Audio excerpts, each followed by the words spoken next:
Right now, you are wearing something. Maybe it is a t-shirt. Maybe it is a hoodie. Maybe you have not thought about it once today. You just put it on and moved on with your life. But here is what nobody tells you. The clothing on your body right now is the result of one of the most consequential decisions any human being ever made. And the real story of how it happened is far stranger than anything you learned in school. For most of human history, your ancestors wore nothing, not because they had not thought of it, not because they were primitive or unaware, but because for millions of years, they did not need to. Your earliest ancestors lived in warm, open African savannas. Their bodies were covered in hair, just like every other primate on the planet, and that hair did exactly what it was supposed to do. It kept them warm at night, protected their skin from the sun during the day, and cost them absolutely nothing to maintain. Then something changed, and it changed everything. Around 1.7 million years ago, your ancestors began to run. Not just jog, not just sprint away from predators. They started doing something no other large animal on Earth could do. They chased prey to death. Researchers like Daniel Lieberman have spent decades studying this. He calls it persistence hunting. Your ancestors would find an animal, track it through the heat of the midday African sun, and simply refuse to stop. They could not outrun a gazelle over 100 meters, but they could outlast one over 20 kilometers. Because while the gazelle overheated and collapsed, your ancestor kept going, sweating. That sweat is the beginning of the clothing story. Because sweating only works if you have skin exposed to the air. Hair traps heat, exposed skin releases it. So over hundreds of thousands of years,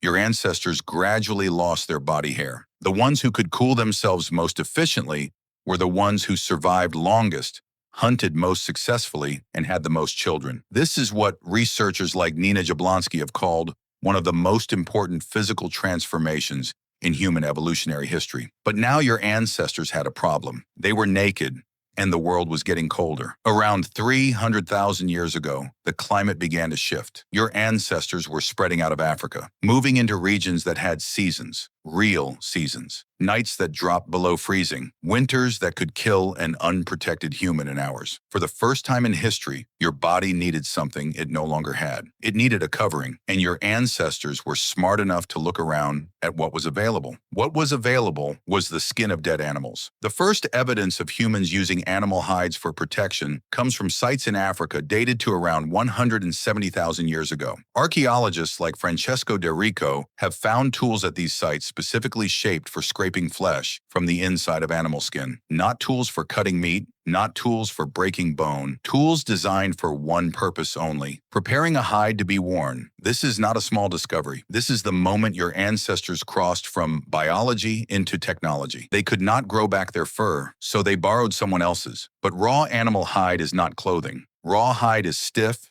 smells terrible, cracks in the cold, and rots within weeks. To turn a hide into something wearable, you have to process it. You have to scrape it, stretch it, dry it, and treat it. This process is called tanning, and evidence suggests your ancestors were doing a version of it at least 120,000 years ago. They were using ochre, a natural iron-rich pigment, to treat hides and slow their decay. They were using stone scrapers to remove the fat layer underneath the skin. They were doing something that took knowledge, patience, and planning. Something that had to be taught, which means clothing was not just a physical invention, it was a cultural one. Someone learned how to make it, and someone else passed that knowledge on. So, what did the first clothes actually look like? Here is where it gets genuinely strange. The answer does not come from fossils. Fabric does not fossilize. Hide does not fossilize. Wool does not fossilize. For a long time, researchers were stuck guessing. Then a team of scientists led by Mark Stoneking tried something completely unexpected. They studied lice. Human body lice, unlike head lice, can only live in clothing. They need the fabric to lay their eggs. They cannot survive on bare skin alone. So by studying when body lice genetically diverged from head lice, you can estimate when humans first started wearing enough clothing to give lice a new habitat. The answer, published in a landmark study in 2011, came back at somewhere between 83,000 and 170,000 years ago. Your ancestors had been wearing clothes for longer than modern human civilization has has existed, by an enormous margin. But clothing was not just survival. Almost immediately, it became something else entirely. It became identity. At a site in Bismoon Cave, archaeologists discovered something unexpected alongside stone tools and animal bones. Shells, dozens of them, all roughly the same size, all with holes carefully pierced through them, not for eating, not for tools, for wearing. These shells have been dated to around 150,000 years ago. Your ancestors were not just covering themselves,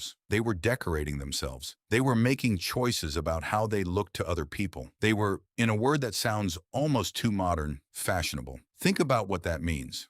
More than 100,000 years before the first city was built, before writing was invented, before agriculture existed, your ancestors were looking at themselves and thinking about how they appeared to others. The urge to be seen a certain way, to signal something about who you are through what you put on your body, is not a modern vanity. It is an ancient human instinct, hundreds of thousands of years old. And it was not random. Researcher Francesco De Rico and his colleagues have argued that shell beads, like the ones found at Bismoni, were likely used to signal group membership. Wearing the same shells as your tribe meant you were one of them. It was a visual signal that could be read across a clearing, around a fire, by people you had never met before, a badge, a uniform, a flag made of shells. The first time in human history that what you wore told people who you were before you said a word. Around 40,000 years ago, something accelerated. You see it in the archaeological record everywhere at once. Needles, thin, carefully carved needles made from bone, found at sites across Europe, Siberia, and East Asia. The needle changes everything. Before the needle, hides could be tied or wrapped. With a needle and sinew thread, they could be sewn, tailored, fitted to the exact shape of a human body. This is not a small upgrade. This is the difference between draping a blanket over yourself and wearing a jacket. It meant your ancestors could create layered clothing